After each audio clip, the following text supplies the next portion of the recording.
I start by believing that we all want a sustainable future for Mason County. If we differ on any information I present, I hope you will tell me about alternate sources that will expand my understanding. If we can agree on the facts, then together we can make decisions that move us toward our common goal. I've been researching solar for over 2 years, and my research has led me to favor solar farms in Mason County. This video advocates for solar farms by Mark. This video advocates for solar farms being in conditional use zone A1, agricultural transition. 2. Mason County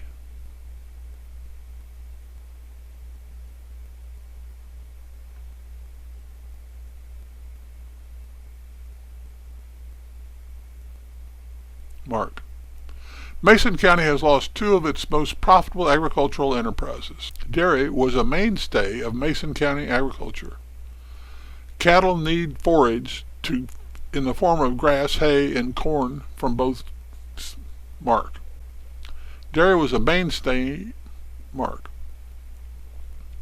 Dairy was a mainstay of Mason County agriculture. Cattle need forage in the form of grass, hay, and corn from both silage and grain.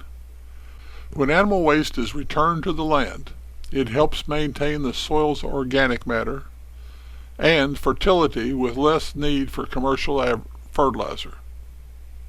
The need for pasture, hay, and corn led to a gentle crop rotation of 5 years or more, and the rotation was very good for the land. The economics of the dairy business has made it almost impossible for a local dairy operation to survive financially. More than 250 Mason County farms sold their cattle and got out of the dairy business. Burley tobacco used to be a major contributor to our local economy. While some tobacco is still grown locally, it is not the economic engine that once largely supported land ownership. Dairy and tobacco have largely been replaced by one of either cash grain, a continuous rotation of corn and soybeans, or a cow-calf beef operation. When we look at beef cattle, dramatic swings in cattle prices and livestock mortality make it very daunting to pay for land with only income from a grade cow-calf operation. Even in nice weather, livestock create odors and animal waste. As the number of head per acre increases, so does the potential for pollution, both water and odor. But it's not always spring when the weather is nice and the grass is plentiful. In the winter, freezing and thawing with wet weather makes the sod very fragile. Livestock walking on such sod results in erosion and soil loss to the watersheds. Confinement yards are one method to keep cattle off sod in wet weather. They also increase the cattle numbers on the same acreage. One soon loses the ambience of a few cattle in green pasture. The limiting factor of many modern confinement operations is the ability to dispose of animal waste appropriately. Livestock, no matter if in the field or confined, will generate nutrients that can hurt our water supply if not carefully managed. Understand, I'm not opposed to livestock agriculture. Instead, my point is that with dairy and tobacco no longer options, economic survival will drive agriculture to change. We cannot expect it to be the same as when tobacco and dairy were cash streams that provided financial support for land ownership. Continuous corn and soybean in rotation is a common cash grain enterprise in the area. Both require large amounts of chemical fertilizers and herbicides. Topsoil in continuous corn and soybean fields can be worn out through loss of organic matter if the soil doesn't wash away first. Wide swings in grain prices combined with the high costs of purchased inputs makes the profitability of these crops uneven at best. Groundwater contamination.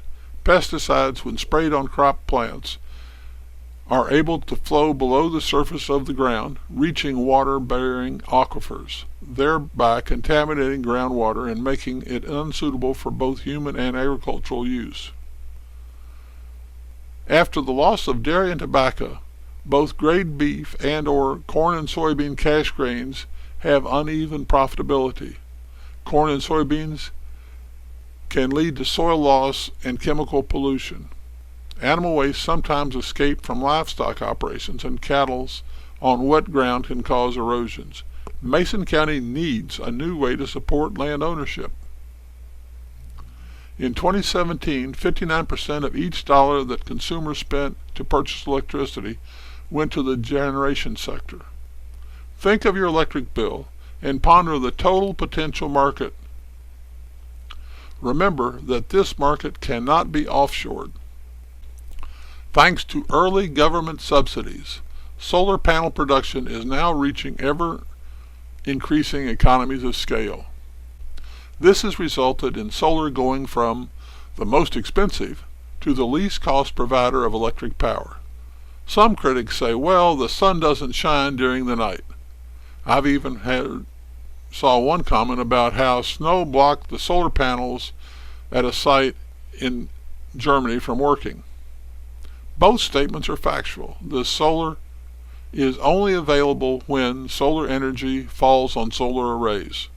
However, think back. Other than a solar eclipse, how many days can you remember that were as dark as night? Economics, now even without tax credits, mean that when available, solar as a least cost provider is the first choice source of wholesale electricity. The first alternative to solar is gas turbine generated electricity, which costs more than solar, even with gas at historically low prices. This has resulted in an ever-increasing share of electric power being generated by solar. Because when solar is available, it costs less than other sources, and it allows gas turbines generators to be turned off. We are fast reaching the point when an ever-decreasing share of electric comes from the plants that boil water to generate power.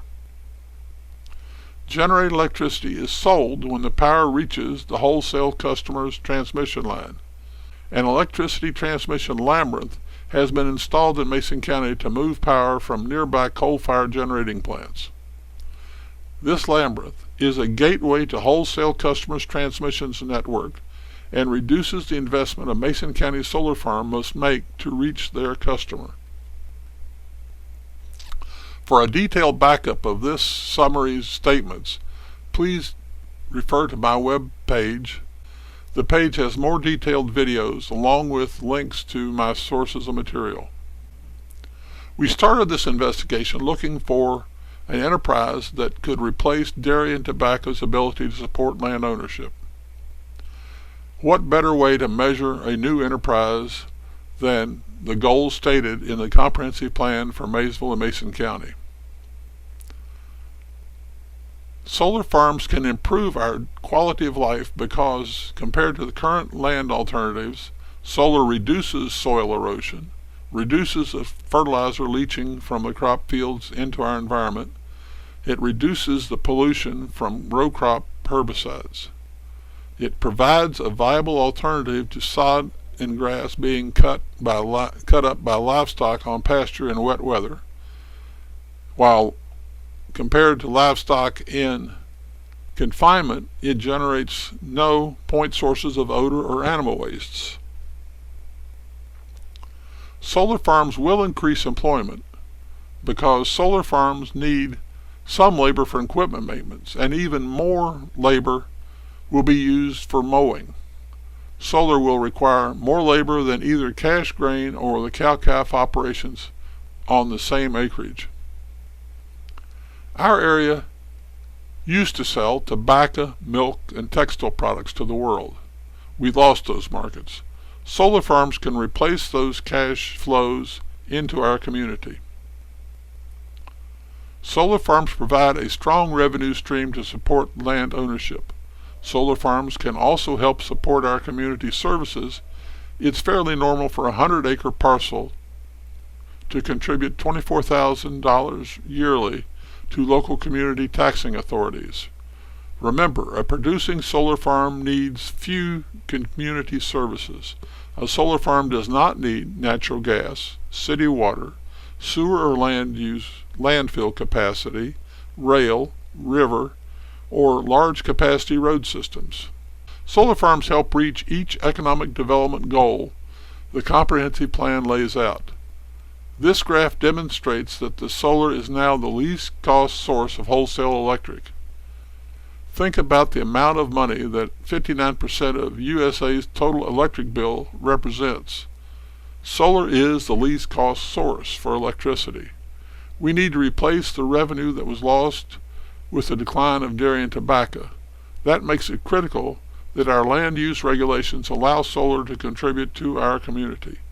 In addition, making solar farms conditional use in A1 zones and prohibiting them in industrial zones will help us gain maximum benefit from our community's infrastructure investments.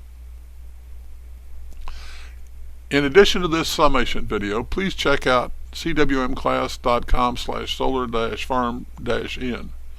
I hope you will look at the other videos that interest you. I have one on an introduction, phases of a solar farm enterprise, one on will status quo agriculture meet our next generation, one on solar farm zoning regulations in Maysville and Mason County, one on the appropriate setbacks for solar farms, one on why solar farms should be in land use zone 1A, and one on frequently asked questions about solar farms.